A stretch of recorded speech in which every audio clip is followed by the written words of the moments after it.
un podcast de Cooperativa. El Kilo Producciones.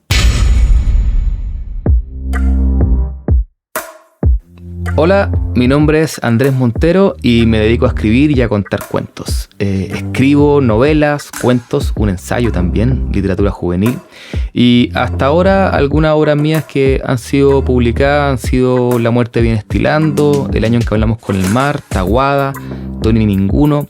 También algunas obras juveniles como Alguien toca la puerta o El bestiario de Chile. Y un ensayo que se llama ¿Por qué contar cuentos en el siglo XXI? He tenido la fortuna de ganar algunos premios, como el Premio Municipal de Santiago, el Premio Mejores Obras Literarias, el Premio Academia también y el Premio Elena Poniatowska de México. Y hoy día les voy a hablar del libro que cambió mi vida, Todos los fuegos el fuego, de Julio Cortázar. El libro que cambió mi vida, un podcast original de Rodrigo Canales y Braulio Martínez. Proyecto financiado por el Fondo del Libro y la Lectura Convocatoria 2025. Julio Cortázar, 1914-1984. Autor argentino nacido en Bruselas, revolucionó el cuento y la narrativa con una prosa vanguardista. Vivió entre París y Buenos Aires, ciudades que se funden en su obra. El volumen de cuentos Todos los fuegos el fuego fue publicado originalmente en 1966 por Editorial Sudamericana. Antes de encontrarme con Todos los fuegos el fuego, me encontré con Julio Cortázar sin saber que era Julio Cortázar. Yo participaba en un grupo scout desde los 10 años hasta los 28, fui scout.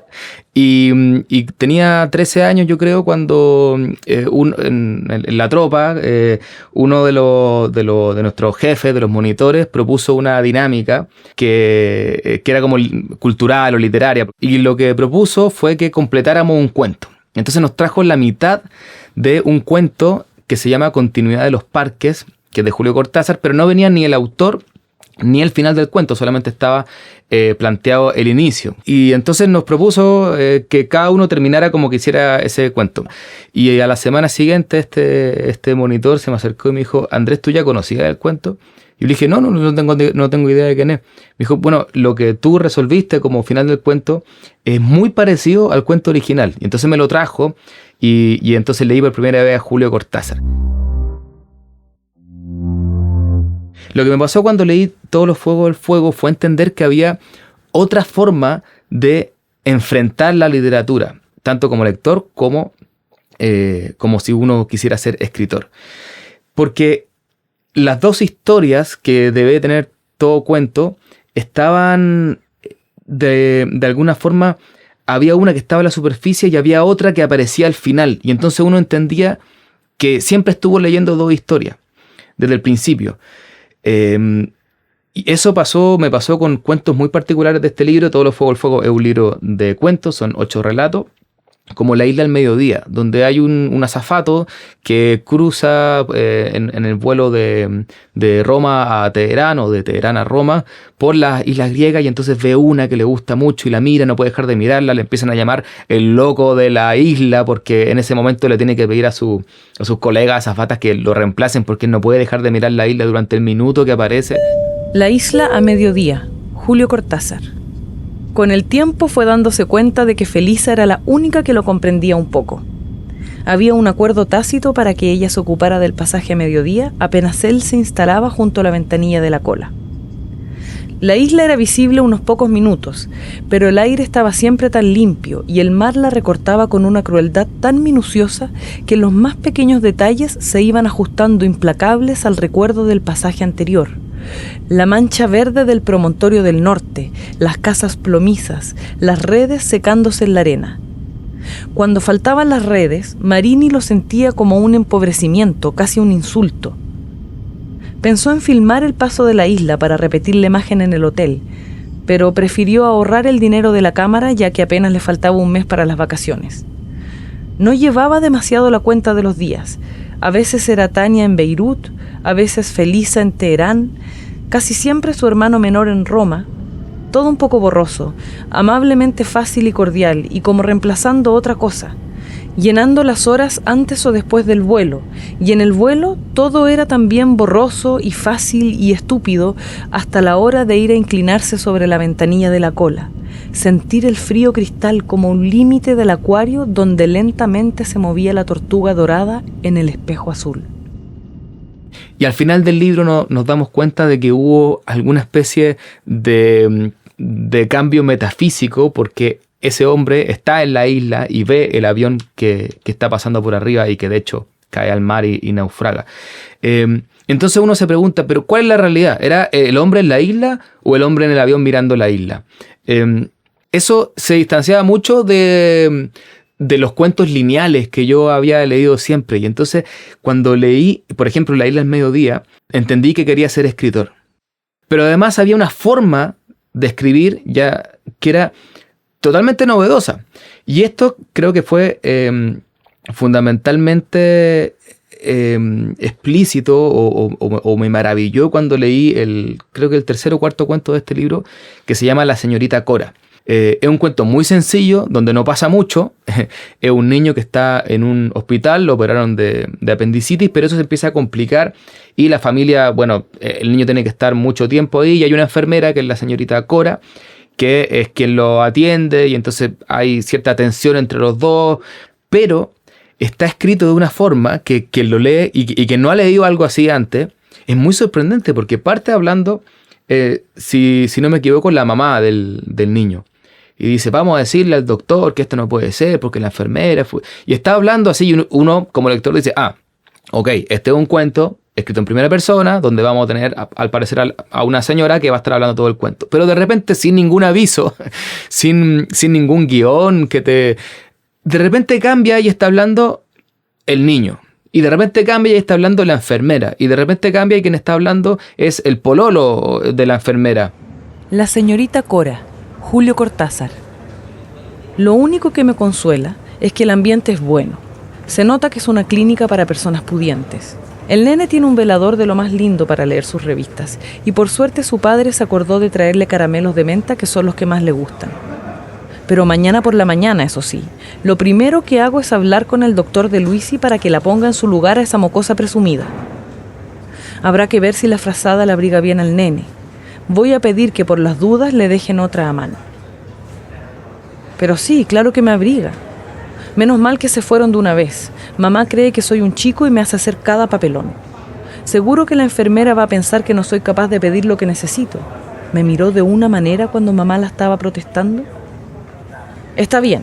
Si no la dejaban quedarse, ¿qué le vamos a hacer? Ya soy bastante grande para dormir solo de noche, me parece. Y en esta cama se dormirá bien. A esta hora ya no se oye ningún ruido.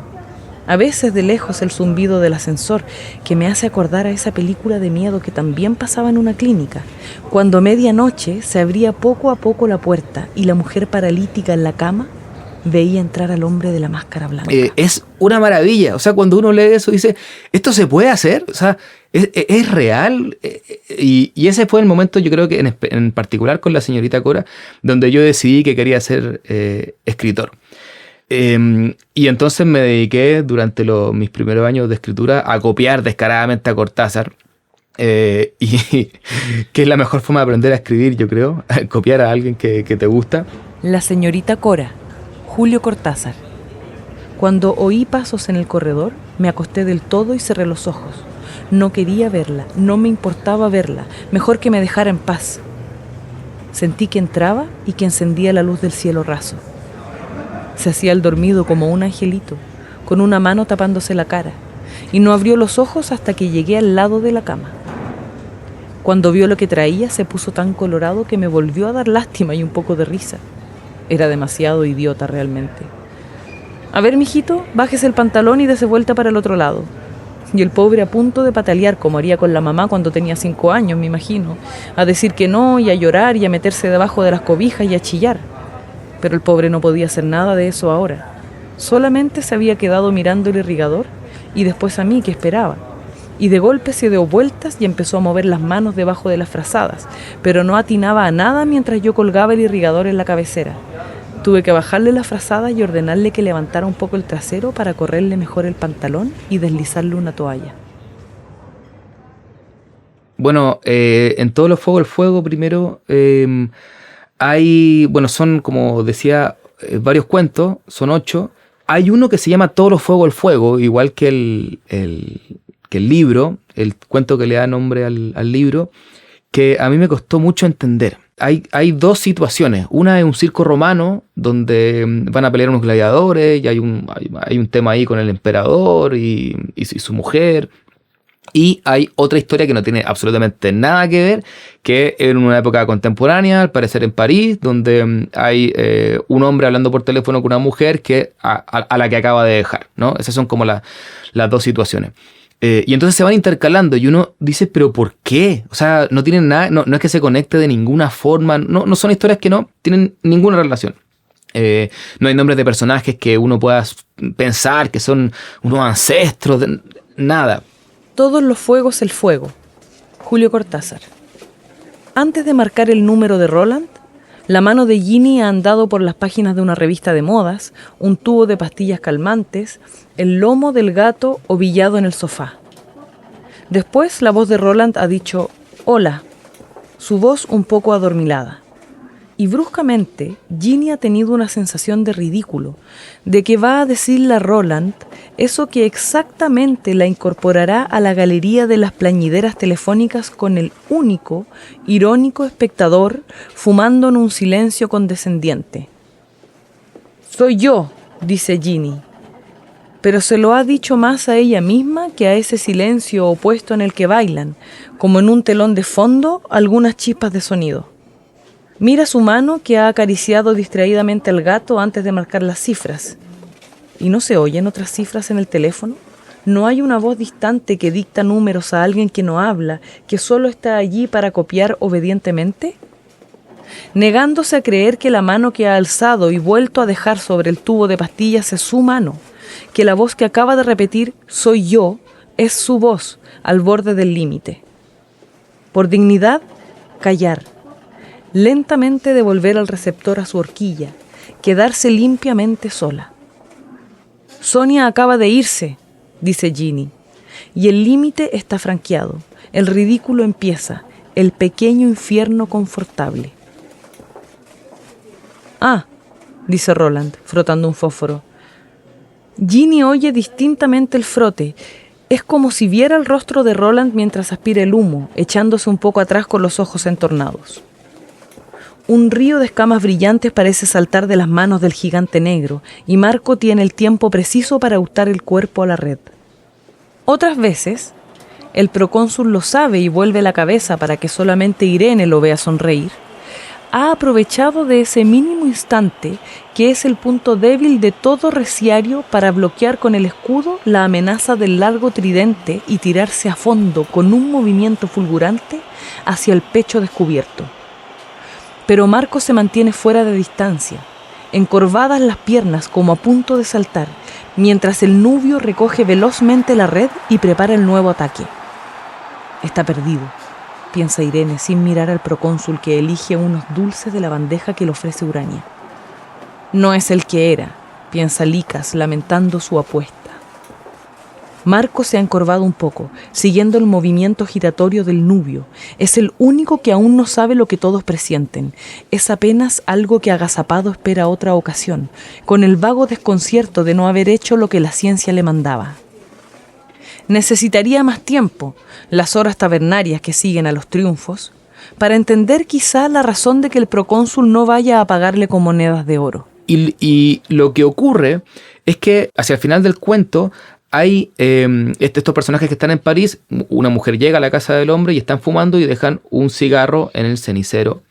Y ese cigarro empieza a incendiar la casa. Y en el Coliseo, 2000 años antes, en este Coliseo como romano, esta arena donde estaban los gladiadores, empieza a haber un incendio también.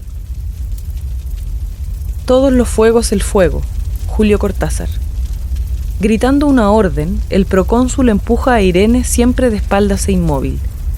«Pronto, antes que se amontonen en la galería baja», grita Licas precipitándose delante de su mujer. Irene es la primera que huele el aceite hirviendo, el incendio de los depósitos subterráneos. Atrás el velario cae sobre las espaldas de los que pugnan por abrirse paso en una masa de cuerpos confundidos que obstruyen las galerías demasiado estrechas. Los hay que saltan a la arena por centenares, buscando otras salidas, pero el humo del aceite borra las imágenes. Un jirón de tela flota en el extremo de las llamas y cae sobre el procónsul antes que pueda guarecerse en el pasaje que lleva a la galería imperial. Irene se vuelve al oír su grito. Le arranca la tela chamuscada, tomándola con 2 dedos delicadamente. «No podremos salir», dice. «Están amontonados allá abajo como animales». Entonces Sonia grita, queriendo desatarse del brazo ardiente que le envuelve desde el sueño, y su primer alarido se confunde con el de Roland, que inútilmente quiere enderezarse, ahogado por el humo negro. Todavía gritan cada vez más débilmente cuando el carro de bomberos entra a toda máquina por la calle atestada de curiosos. «Es en el 10º piso», dice el teniente. «Va a ser duro, hay viento del norte. Vamos». Entonces yo fui donde mi profesor, que nos había dado el libro, y le dije: profe, a mí me encantó el libro, pero no puedo entender qué tiene que ver. Entonces él me trató de ayudarme para que no darme la respuesta, ¿no? Y me decía: bueno, pero a ver qué pasó. Y yo decía: bueno, están estos dos y lo único que veo es que hay un incendio. Me dice: bueno, pero el Coliseo, ¿cómo te lo imaginas? Yo empezaba a decir: bueno, como no sé, como un teatro. Dice: ¿y eso a qué se parece? Entonces me estaba ayudando y dije, ahí entendí, dije: a un cenicero. Claro. El Coliseo es un cenicero. Entonces cuando dejaron el cigarro ahí, también se empezó a quemar. Y yo me acuerdo de la emoción de haber sentido como que estaba entendiendo algo. Y le pregunté a mi profesor, le dije: ¿pero cómo es posible? ¿No? Como, en el fondo mi pregunta era: ¿cómo puede ser que un cigarro en París incendie un coliseo de 2000 años antes? Y mi profesor me puso una mano en el hombro y me dijo: esa es la maravilla. Y se fue. Bueno, yo voy viendo en mis libros, diría que en cada uno de ellos algo de Cortázar. A veces más, a veces menos. En mi primer libro, que es un libro que no menciono mucho porque escribí muy chico, se llama La inútil perfección y otros cuentos sepiosos. Son cuentos muy, muy cortasarianos. Era lo que yo más leía en esa época y mi forma de enfrentar las historias era así. ¿Cómo lo habría enfrentado Cortázar? O sea, como ¿qué haría Cortázar en mi lugar? Luego en La muerte viene estilando, que es un libro de cuentos entrelazados, hay una primera historia donde un hombre maneja por la noche y se queda sin benzina y entonces va a pedir ayuda a una casa en el campo, de noche, lloviendo, así como con frío, y cuando entra a la casa ve que hay un velorio, están velando a alguien, entonces bueno, dice: me voy a ir, pero la gente le dice: lo estamos esperando. Y se da cuenta de que todos lo están confundiendo con alguien. Eso es como la premisa del cuento. El velorio, Andrés Montero. Cuando llegué a la casa, toqué a la puerta 3 veces. Me abrió al instante una mujer de mediana edad, con ojeras profundas. Parecía demacrada por el dolor o el cansancio, o por ambas cosas. Iba a excusarme por la hora y a explicar mi presencia, pero no fue necesario. Ella me abrazó con fuerza, sentidamente, y pese a la sorpresa creí que debía de responderle en el abrazo. Ella agradeció el gesto. Por encima de su hombro observé que dentro de la casa había más gente, 12 personas según pude comprobar pronto. La penumbra era disimulada por 6 velas, 3 a cada lado de un cajón rectangular de madera, un ataúd. «Pensábamos que nos había enterado», dijo la mujer a modo de saludo y me invitó a pasar. Entré a la casa esperando el momento oportuno para explicarme y preguntar dónde podría encontrar una bencinera. Sin embargo, el resto de las personas se puso de pie al verme y uno a uno me fueron saludando con formalidad, como si yo fuera una persona importante o como si todos los forasteros fueran personas importantes en ese caserío infame. La mayoría lloraba. Mis ojos enrojecidos por el viaje y el cansancio deben haber parecido adecuados al momento. Y entonces me hice la pregunta que se habría hecho Cortázar, yo creo, que es como: ¿y qué escondía este cuento? ¿No? ¿Y qué más había aquí? Entonces escribí la contraparte del cuento, el cuento espejo, que se llama La Revuelta, porque a este personaje lo estaban confundiendo al parecer con el dueño de un fundo. Y entonces en este otro cuento es la historia de un dueño de un fundo que se levanta y nadie lo reconoce. Yo identifico ahí la influencia de Julio Cortázar, demostrar como la dualidad en el mundo y los mundos que se entrecruzan y que no hay mucha explicación para eso. La revuelta. Andrés Montero. El hombre lo miró. Algo en la voz del prisionero volvía a hacerlo dudar, pero él conocía bien a su patrón. ¿Y de qué murió su padre? Una neumonía el 20 de junio del año pasado. ¿Y cómo se llama este lugar? Las Nalcas. Todos saben cómo se llama el fundo, me refiero aquí donde está encerrado. Este es el Lloradero. Lo ideó mi abuelo Salomón, a quien no tuve la fortuna de conocer. Aquí traían a los niños para que no les molestaran con su llanto. Bueno, ¿y el caballo de su padre? ¿Cómo se llamaba ese caballo? Caronte. Todavía vive. Se llama así en honor al barquero de la mitología griega que transporta a los muertos. Ah, eso no lo sabía, dijo el hombre, comenzando a olvidar que custodiaba a un preso. Sí, mi abuelo, don Salomón Elizalde del Águila. Era un lector apasionado. Solía contar historias a sus inquilinos sobre la mitología griega y romana. También a mi padre, por supuesto. Por eso fue enterrado con 2 monedas sobre los ojos. Decía que eran para pagarle al barquero y que quien no las llevaba no podía llegar a la morada final. Eso es verdad, murmuró asombrado el vigilante. Yo mismo vi a don Octavio con esas monedas y pregunté por qué las tenía ahí, pero nadie supo responder. ¿Por qué no me preguntaste a mí, pues? Yo sí sabía. ¿Y cómo le iba a preguntar si no estuvo en el entierro?, preguntó con sorna el hombre. Si estaba, porque yo soy el hijo de Octavio Elizalde. Supongamos que lo que usted dice es verdad y yo estoy loco. ¿Qué fue lo que dijo en ese entierro? ¿Con qué palabras despidió a su taita? Juan de Dios Elizalde guardó un silencio largo. El hombre lo vio bajar la cabeza, las manos todavía aferradas a los barrotes.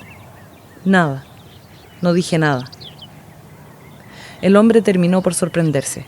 Lo miró detenidamente. Usted no es don Juan de Dios, pero sabe todo sobre él. Algo interesante de Cortázar, como por ejemplo en La Autopista del Sur, que es el primer cuento de Todos los Fuegos, el Fuego, en mi opinión, el mejor cuento que se ha escrito jamás. Hay un taco en una autopista que, como llegando a París, que no tiene explicación. Bueno, también hay épocas donde no hay ni celular, la radio no están diciendo nada, no se sabe qué pasó, pero es un taco fenomenal. Que claro, ya pasó la primera hora, la segunda hora, la gente está molesta, pero claro, pero después son días, semanas, meses, y los autos no se mueven, se empiezan a crear como pequeñas comunidades, mafias, y entonces luego el cuento termina, ¿no? Tampoco voy a hacer como spoiler por si alguien no lo conoce y lo quiere ir a leer, pero el cuento termina y uno está esperando que te digan qué pasó. La Autopista del Sur, Julio Cortázar. Por primera vez el frío se hacía sentir en pleno día y nadie pensaba en quitarse las chaquetas. La muchacha del Dauphin y las monjas hicieron el inventario de los abrigos disponibles en el grupo. Había unos pocos pulóveres que aparecían por casualidad en los autos o en alguna valija, mantas, alguna gabardina o abrigo ligero. Se estableció una lista de prioridades, se distribuyeron los abrigos. Otra vez volvía a faltar el agua y Taunos envió a 3 de sus hombres, entre ellos el ingeniero, para que trataran de establecer contacto con los lugareños. Sin que pudiera saberse por qué, la resistencia exterior era total. Bastaba salir del límite de la autopista para que desde cualquier sitio llovieran piedras. En plena noche, alguien tiró una guadaña que golpeó sobre el techo del DKW y cayó al lado del Dauphin. El viajante se puso muy pálido y no se movió de su auto, pero el americano del De Soto, que no formaba parte del grupo de Taunus, pero que todos apreciaban por su buen humor y sus risotadas, vino a la carrera y después de revolear la guadaña, la devolvió campo afuera con todas sus fuerzas, maldiciendo a gritos. Sin embargo, Taunos no creía que conviniera ahondar la hostilidad. Quizá fuese todavía posible hacer una salida en busca de agua. ¿Por qué fue el taco en la autopista del sur? No importa. ¿Qué pasaría si hubiera un taco de muchas semanas o de muchos meses? ¿Cómo reaccionaríamos los humanos? Y entender lo fantástico desde ese lugar, donde la explicación no tiene mucha importancia, porque nos interesa cómo reaccionaríamos los humanos o esos personajes, al menos frente a esa situación, es lo importante. Eso yo lo aprendí de Cortázar. Un libro puede cambiar tu vida. O como tal vez diría Julio Cortázar, una vida puede cambiar un libro. Hay un libro para cada persona y quizá hay una persona para cada libro. Yo te invito a que busques tu libro, porque ahí puedes estar esperando la sorpresa, el nuevo camino, el nuevo sendero, que seguramente te va a hacer muy feliz. Soy Andrés Montero y este fue el libro que cambió mi vida.